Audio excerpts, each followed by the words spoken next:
So I watched DC's first installment in their new DCU with Superman, and here are all my spoiler-free thoughts and opinions on the film. We'll break down the characters, story, score, and basically everything. So without any further delay, let's soar right into James Gunn's Superman. First off, I gotta say this movie is great. It nails the action and also balances comedy and story perfectly. Like, this movie knows when to be emotional and also when to be funny. And it also has some perfectly casted characters. Like, take the Man of Steel himself, Superman. Absolutely crushes it. He brings something fresh to the role that we haven't seen on the big screen in a long time. And one of my favorite aspects of this new Superman is the clear distinction of Superman and Clark Kent. Like his posture, his voice, and even the way he walks. It's subtle, but so effective. And honestly, he plays Superman with this sense of hope and kindness straight out of the comics. And this version of Superman really reminds me of the version of Superman that we got in the 2010s with the Justice League Unlimited show. Like, he just has that same kind of energy, if that makes sense. Now let's talk about the Daily Planet's famous reporter, Lois Lane. Rachel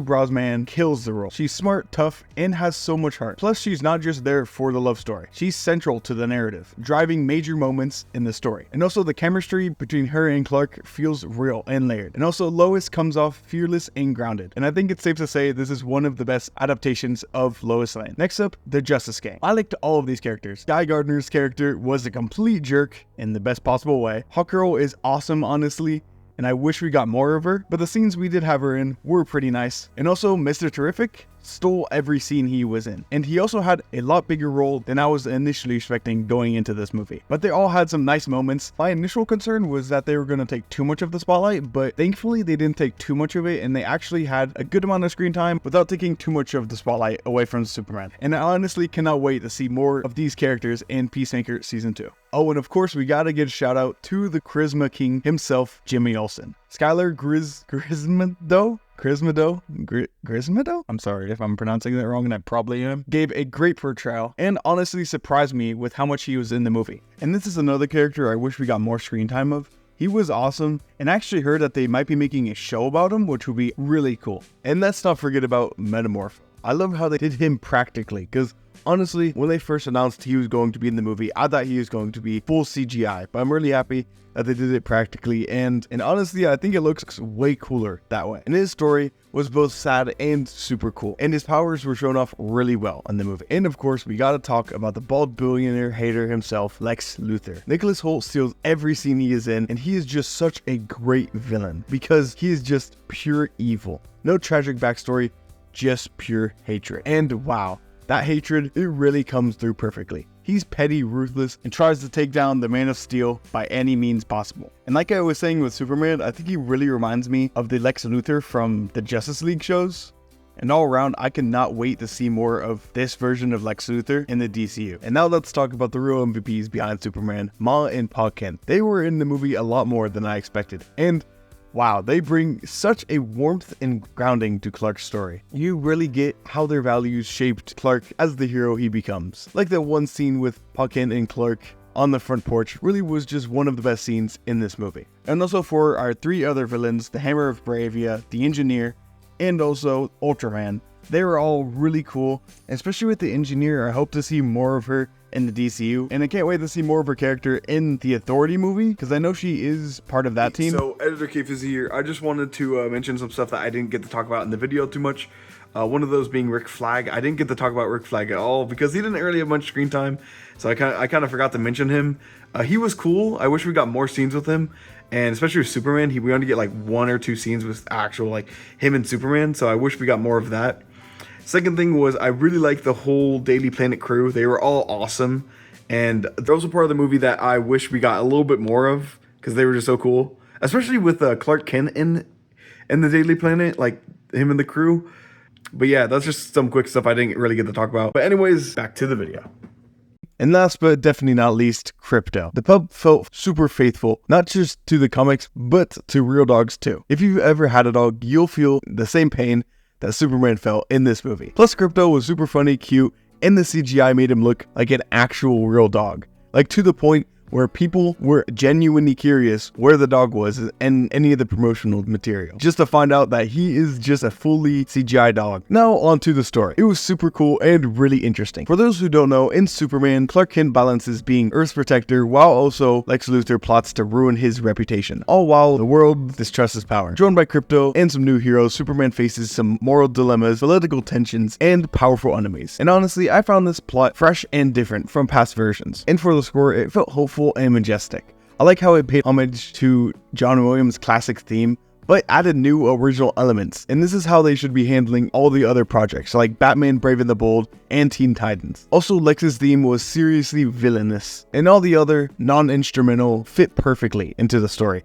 and didn't feel very forced, because I know a lot of movies that would just throw in like a random song feel very forced and like unnatural to the story and to the movie, but these ones fit perfectly and I actually really liked them. Like Punk Rocker, yeah, I think that's the name of it. Probably one of my favorites. I don't, without going into the spoilers, like it's fits into something that they say early on into the movie, and then it just kind of pays off pretty well with that song at the end of the movie. And that scene with Mr. Terrific and the song 5 years ago weirdly fit the scene perfectly. Like that's something James Gunn does so perfectly. It's those songs that you don't expect to fit the scene, but end up fitting it great. Speaking of scenes, let's get on to that. So one of the scenes I want to talk about is the bridge scene, which was just so awesome. Everyone's been talking about the scene. Like anytime I go on social media, someone's talking about it. Is just such a great scene. And that shot with Superman like going like on top of all the like dust and debris is just so cool. And like the theme just hitting in that scene is just amazing to me. And then all the flying scenes were just really cool, and I like how Gunn like made it something different that we haven't seen before. Like in Man of Steel, it was really cool, and just like in most of the Superman movies, it's like really well done, and you know it's kind of hard to like kind of do something new with that, even like because you know a lot of flying scenes could look the same or like similar, but he does something completely different, and it's just awesome. And you could definitely, with these flying scenes, you could definitely see what he meant by like the Top Gun movies, or he took like elements of the Top Gun movies, because it like I see what he means by it, because it really feels like you can kind of feel the weight of it, and like that, just like how you felt like the weight of the planes in Top Gun. Like you kind of get the same vibe here. Another scene, like I mentioned earlier, was the Mr. Terrific scene. Actually, like I mentioned earlier, I really liked his character, and this really showed off like what this character is all about, and was just awesome. Like it was just a really fun action scene, and the scene with the kaiju was pretty cool. I actually did like it. Showed off the scene on the front porch was just awesome. Let's talk about how well this kicked off the new DCU, and I would say starts it off perfectly. It explains that this universe has had metahumans and superheroes for over 300 years, making the world feel very lived in, and just with some great world building right off the start. And also the CGI is awesome. Like I was mentioning earlier, with the flying scenes, feels slick and smooth, like you're flying right next to him. And I think it was a good move from DC that they didn't lean too much on the CGI, and they actually did a lot of stuff done practically. And of course, now we got to go on to the cons of this movie. For one, I felt like the pacing was a little bit off. It kind of felt a bit rushed, and like it could have used a little bit more breathing room, and definitely could have benefited with a longer runtime. And this next one is a little bit of a nitpick, but this movie felt a little bit overstuffed with heroes and plot points. And that's not to say that I didn't like the heroes, but it definitely felt like a little bit too much at a few points. So in conclusion, this movie is pretty super, man. So dumb.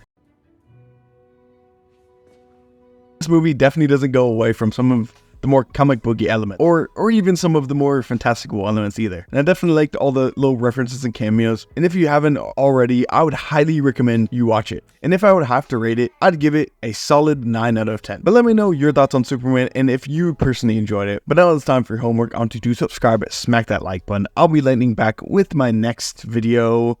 Bye.